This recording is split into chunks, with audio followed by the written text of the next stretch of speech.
BBC Radio Kent, thank you for your company. I'm Jules and I'll be with you through until 2 this afternoon. The bosses of social media firms could now be criminally liable if they fail to protect children on their platform. This is after the government tweaked its online safety bill. It was a tweak that two Kent MPs were particularly calling for, along with almost 50 of their colleagues. They were Craig McKinley from South Thanet and the Dover MP Natalie Elphick, who spoke to BBC Radio Kent on this issue a short time ago. There are a couple of key amendments. There's one that I'm putting forward on TikTok traffickers, making sure they take down videos about people smuggling and small boats. And there's another one which is about tackling this issue of the senior bosses of the social media companies knowing the harm that their algorithms cause and that other business behaviours cause and being held criminally accountable for it. What difference is it really going to make? Dr. Laura Higson-Bliss is a social media expert. She's from the University of Kiel. Laura, it's great to have you on the show. Good morning to you. Good morning. Thank you very much for having me. In terms of the language that's going to change here on this bill, I believe that a senior manager has to be knowing and has to sort of almost connive in order to cause this damage. Are we ever going to see anybody imprisoned for this? It's a good question. It's very complicated. I think the bill itself is quite complicated. So there are talks that we're hoping to have it through by April of this year. But even then, we won't see the realities of the bill for years, I would argue, because there's still a lot to be done in the background with Ofcom. With regard to this criminal liability, it will be difficult, I imagine, to prove that they knowingly knew that something was harmful, particularly with children and this idea of what harmful actually might be.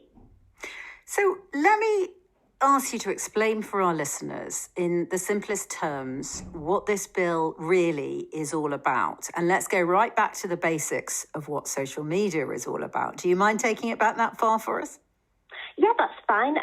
So the bill is essentially trying to put more liability on social media companies to do more to tackle what we consider harmful online. And it's not just actually social media companies, though they seem to be getting quite a lot of the media attention. The bill itself is going to be quite widespread, and it's likely that small businesses might still be impacted by this bill.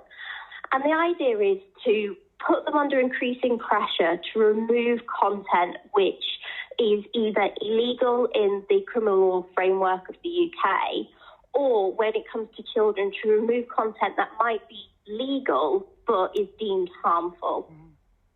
Is this necessary because social media has overtaken quite quickly the ways in which individuals and organisations communicate, and existing publishing laws just don't match up to the way social media works?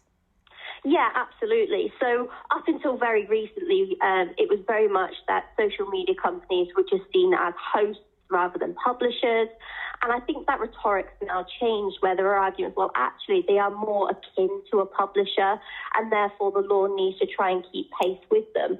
And we know that these companies do dominate quite a large area of all aspects of everyday life, from shopping to political campaigns, for example. They are very much at the forefront of this, and the law has struggled to keep pace, and this is an attempt by the government to try and catch up. It's complicated, isn't it? Because some of these platforms host things that they could tackle. For it. Let's take Andrew Tate, a well-known and misogynist influencer on social media. Now, whilst it may be possible to deal with him as an individual, what about all the people who then continue to share his views and his insights? Is this where it becomes complicated?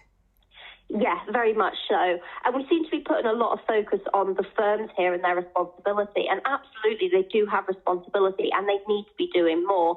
It's often been said that they've been left alone to mark their own homework. But we need to actually come back to basics and actually come back to education. And it's only when we start changing our own moral compasses as human beings that we will then see that sort of change on the internet. Broadly speaking, do you argue that social media has been, continues to be, largely a force for good or for ill? I think it is largely a force for good. I think the ill side of it definitely dominates the press, but there is a good side to social media. And we need to be very careful when we are regulating conduct online, in particular when we're saying, well, we want to remove information that might be harmful to children. Because actually, you could argue that things coming out of Ukraine and Russia, for example, is in fact harmful for children. But do we not think that children have a right to know what's going on in the world? We can't shield them from that forever. Do you think parents need to be ever wiser and ever more savvy about online content and how to talk to their young people about it? Yeah, absolutely. I think there is an air of parental responsibility here, in that we need to be having conversations, and that education shouldn't just stop at children, that education should also involve parents and schools working together, so that things like the Andrew Tate, for example, when that was very much dominating the media, having those conversations with parents about, well, how you can approach these conversations at home, because we know that misogyny exists in society. It doesn't just exist in the online world. Thanks again, Laura. Good to talk this one through with you. Dr. Laura Higson-Bliss, with some thoughts there on the latest on the online harms bill. Laura is a social media expert. This is BBC Radio Kent.